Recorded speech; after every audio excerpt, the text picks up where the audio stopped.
കുറെ അലവലാതി സിനിമകൾ കുറെ ഇറങ്ങുന്നുണ്ട്, ഒന്നിനും കൊള്ളൂല. മനുഷ്യന് പൈസ കൊടുത്തിട്ട് ഒരു ഗുണവും ഇല്ല. പറയുമ്പോ എനിക്ക് വേദനയുണ്ടടാ. പച്ച സിനിമ, ബാക്കിയെല്ലാം ഡെഡ് സിനിമ. ഇതാണ് സിനിമ.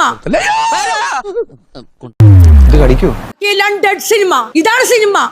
നീ ഇപ്പൊ ചൂടാവുന്ന പഴയ സിനിമകളൊക്കെ എവിടെ? അത് കാണിച്ചേ ഞങ്ങൾക്ക്. പഴയ സിനിമകളൊക്കെ എവിടെ? അത് കാണിച്ചേ ഞങ്ങൾക്ക്. ഇങ്ങനെയൊക്കെ പറഞ്ഞ എന്ത് ചെയ്യുമല്ലേ? എന്റെ മനസ്സിലാഗ്രഹം കൊണ്ടാണ് അള്ളാഹു ഇന്ന് ഇതിന് വേണ്ടി മനുഷ്യര് ബുദ്ധിമുട്ടി പൈസ ഉണ്ടാക്കിയിട്ട് തിയേറ്ററിൽ വന്നാല് നല്ല സിനിമ കാണാൻ പറ്റൂല. അത് തെമ്മാടിത്തരമല്ലേ? അതങ്ങനെ വിടാൻ പറ്റുമോ ബ്രദർ? കേസ് കൊടുക്കണം പിള്ളേച്ചാ, പോലീസ് അന്വേഷിക്കട്ടെ. ഇതൊക്കെയാണ് ഒരു സിനിമ. ഇങ്ങനത്തെ സിനിമകൾ ഉണ്ടാക്ക്, അല്ലെങ്കിൽ നല്ല സിനിമകൾ ഉണ്ടാക്ക്. പഴയ മമ്മൂട്ടിയുടെയും സുമലതയുടെയും സുഹാസിനിയുടെയും ഒക്കെ സിനിമകൾ വരുത്ത്. എന്താ ശരിയല്ല മാവ? ശരിയല്ലെന്ന്.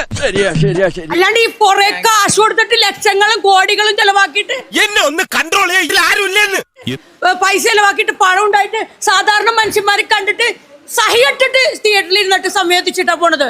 ഇതെന്ത് ന്യായം, ഇതെന്ത് നീതി, ഇതെന്ത് നല്ല നല്ല സിനിമകൾ ഉണ്ടാക്ക്. തള്ള കലിപ്പ് തീരണില്ലല്ലേ? സ്നേഹം പത്ത് പറയണമെന്ന് വിചാരിക്കാൻ തുടങ്ങിയിട്ട് കാലം കുറയായി.